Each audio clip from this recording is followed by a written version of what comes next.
She's not here, unfortunately, with us, but she's in our... I mean, you wouldn't know because she was going to be silent. Silent Meredith, so... But now, all right, I'm ready. A little NPR thing. That's your mic right there. But we have Colin here, like Chance was saying, for Daily Gamecock. Gonna be there for another semester. Anything, just say hello. Hey guys, I'm Colin. I'm the editor over at the Daily Gamecock, and just actually got reappointed for next semester, so that's really cool. We're doing some things that we're really excited about over there. We've done some awesome coverage this year of specifically the primary election was one of the most fun things we've gotten to do since I've been here. Just standing up next to New York Times and AP reporters at Romney and at Huntsman speeches and stuff, and I mean it's been a really incredible opportunity to sort of, I guess, just be on the paper at that during this time. So yeah, that's been really cool, and we've had some other some more challenging things, student deaths this year, figuring out how to even start to go about covering that. It's been a very challenging but a very rewarding semester, I'd say. I think we've stepped up our coverage across the board, and I've been really proud of some of the things we've been able to do. Yeah, definitely. Yeah, it's a great paper. We bring it up here. Recently we've been we get it every week, but like recently we just hadn't been able to talk about it. But Chance and I always bring it up here, and then we're like, oh, okay, all these guests, and then things start running together, and we're like, oh my gosh. Last week we brought up the empty gun holster protest, and that sparked up a lot of controversy. We got a lot of callers about that. Yeah, that's had a lot of comments on the website. Not all of them have been PG, but yeah, people are really well. And that's one of the other things that we've had this semester has been, it's seemed like there's been more crime as well. With just there's the guy obviously throwing the fire bombs at Salty Nut, and but also people have been getting getting robbed around campus, and there was a rape unfortunately, and a lot of other stuff that's we've been doing a lot of crime reporting, and like I said with the student deaths, that's really difficult to figure out how to do, because I mean none of us it's like any of the other student media outlets up here, it's like we kind of learning on the job, figuring out how to so it's difficult always to be to know what we're doing and to do it as well as we like on the first try, but we do our best obviously. But yeah, no, in terms of the crime reporting, that's been something that's been a big initiative of ours, and if in our editorial board we've talked a lot about Carolina Alert, which is the university's system to let people know when there's emergencies going on, and they're supposed to be texting and emailing us, and hadn't been at the beginning of the year. There were problems that were actually, well, we had a kind of a disagreement with how it should be used, and I mean with floods and with school cancellations and stuff, and tornadoes, we thought that that type of thing merited text messages and things, and we've made that argument in our editorials, and I think there has been an improvement with the Carolina Alert system. We've seen more texts. They're still not where I think they should be, but they're definitely making improvements. We're getting texts, sometimes a little bit late, but I think they're doing what they can to try and make that system as good as it can be, and try to keep us all safe. So you gotta respect that. Definitely. Quick thing about you, because we were just talking about this and I had seen it, but you just got an internship. Can you tell us about that? And I'm actually really excited about that. It worked out that I'm doing an internship with the Baltimore Sun this summer, which was made possible through.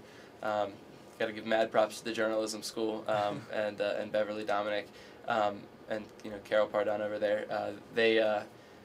I was nominated for an award from the Scripps Howard Company to do an internship with a Scripps property or non-competing property, and then actually the Scripps people were nice enough to allow me to use it at not only not a Scripps property, and not a non-compete property, but an actual competing property. So it's been really I've been really nervous about it for a while, and it happened, and I've been really excited for the past couple of days, just knowing that I'm going to be over there and living at home, so I might actually make a little money on the summer.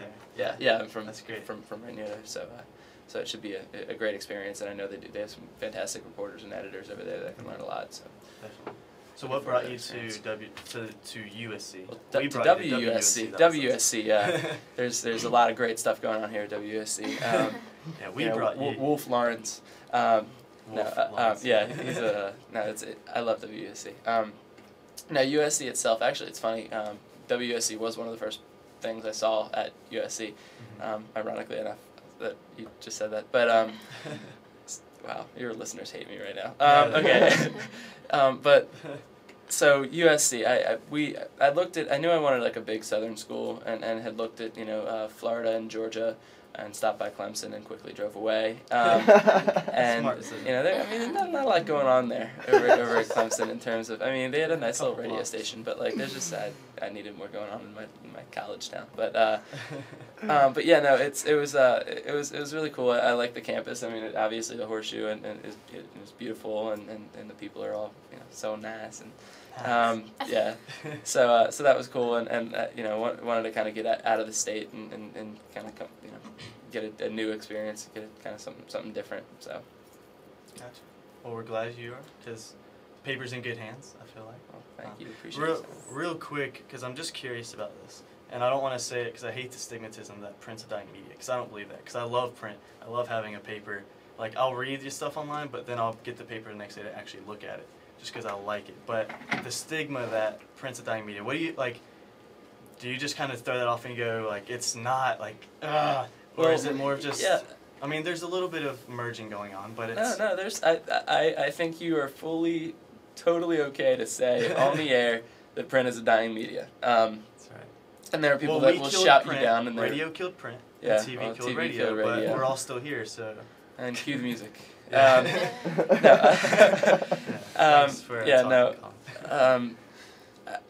think that print is, to some extent, and you can look at newspapers. It's so disappointing because the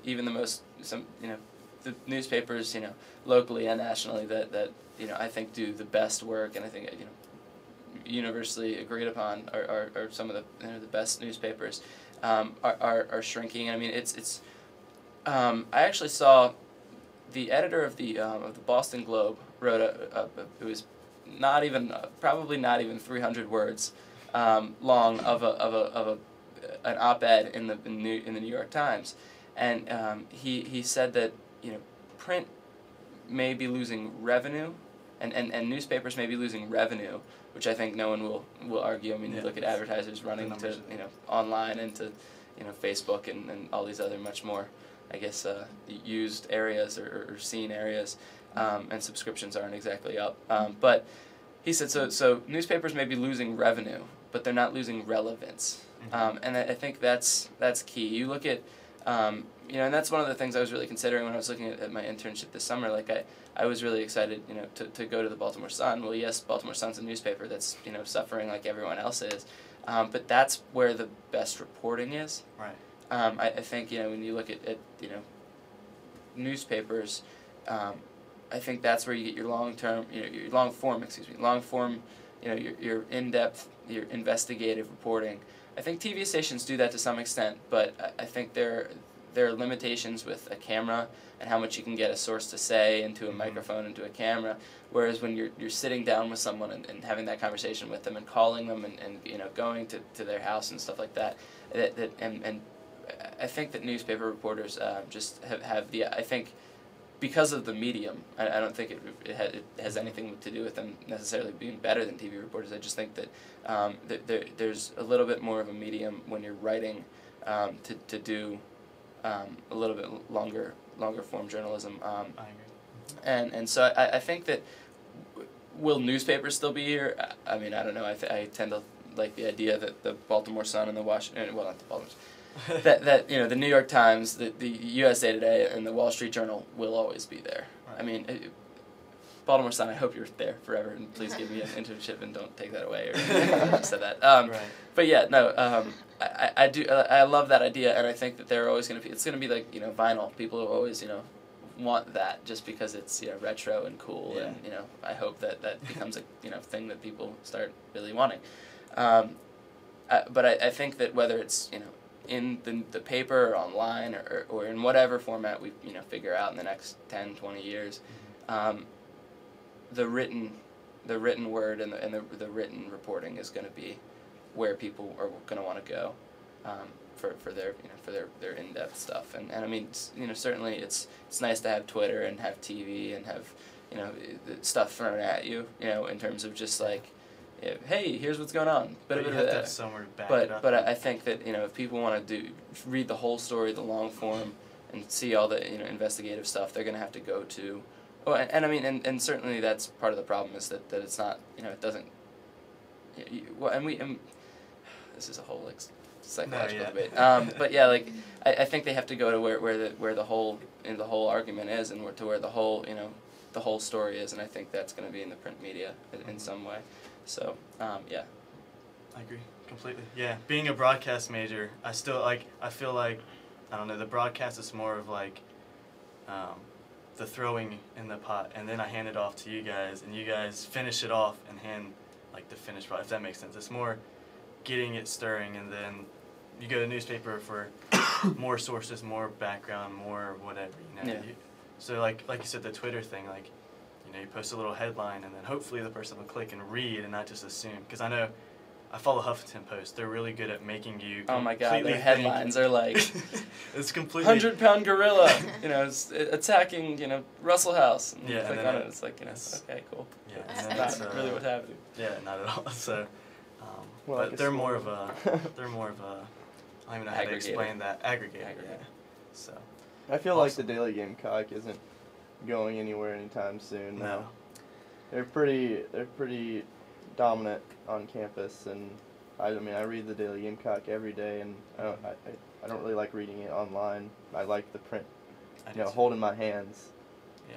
Well, I think it's kind of, and we do readership surveys to find out, what our readers think and what they like about us and what they think we could improve and all this kind of thing. And we've seen specifically that they do. It's kind of a unique situation where our readers do like the print version because you're going to class, you stop by, pick it up, you go to Starbucks, get your coffee, get your newspaper, and then you can sit in class and do the Sudoku or sit in class and read it. I mean, I think it's something where, like, obviously, people love it being online along with all the rest of their Twitter, or Facebook, posts and stuff all in their feed. But it also is, a lot of people have said to us, and we've seen in readership surveys and things of that nature that they really do, they like the print product and they like to have having that in their hands while they're sitting in class because you can sort of just hang out and read it and, Yeah. or Definitely. or pay attention. That works too. Good grades. Provost would want me to say that you should all get good grades and do all that. Yeah. So Well, you have the brain, the Sudoku and the crosswords. So you read all the Yeah. intelligent writing, and then you keep your brain active by doing that, and then listening in class. So yeah. it's just a big process. here. It's all Multitasking. Read the writing. Read the the I, writing. I have tons of classes that even involve the Daily Gamecock. I get to read the Daily Gamecock every Yeah. day. There may be quizzes on an article in there or something. So it's Really, just who's quizzing you on our articles? my 201 class was Yeah, it's like well, read it's the the Daily J- it's the Gamecock. There'll J be school. quizzes like sporadically. They won't tell you, so you have to read it every day, or Along with the other you newspapers, won't pass the state and quiz. stuff. Gotcha. No, mine was just the Daily Oh, Gamecock. okay, really? Because Awesome. everybody's like, oh, we can't get the state for free, and you Yeah. have to pay for it. But I know a lot of the You upper level Well, yeah, classes. you get can't the state on for campus, free, the state. but don't Oh, tell well. your professor. So yeah, well, thanks, Colin, for coming Thank in. It's you, 10 o'clock, absolutely. so Well, I thanks know so the much DJs for are out having there. me. I saw them. So This was Appreciate it. really fun. yeah, I'd be happy to yeah. come Next back again if you. next semester we'll come in. I think having you like during the holster to the thing and stuff. Like I think it'd be cool to have like you or some of your staff and stuff come in Yeah, and we'd talk be happy more to, in depth you know, about. if you'd like me or any of our reporters ever, Isabel Rashidian, you know, Definitely. she's our sports editor, always has, you know, a great take on, you know, what's going on. So if you'd ever, you know, be interested in that, we'd be happy to come on. And Sweet, do awesome. that. We look forward to that next semester. Thanks. Great. We So only much have one to show look forward left. Thanks so much. But Have a good one. You too. All right, well we're gonna sign off. It's 10 o'clock. The DJs are out there. Kells Bells and Dodek. It's nice to meet you. I know they're out there, and they'll come right in. I can't remember what their show is called. Later, Paul. You'll find out. And I just lost my balance there. My balance. Got the name. Um, Got the name of their show. Put me on camera. sorry. No one can see me. I'm just kidding. Oh. It's not important. My bad. My But, bad.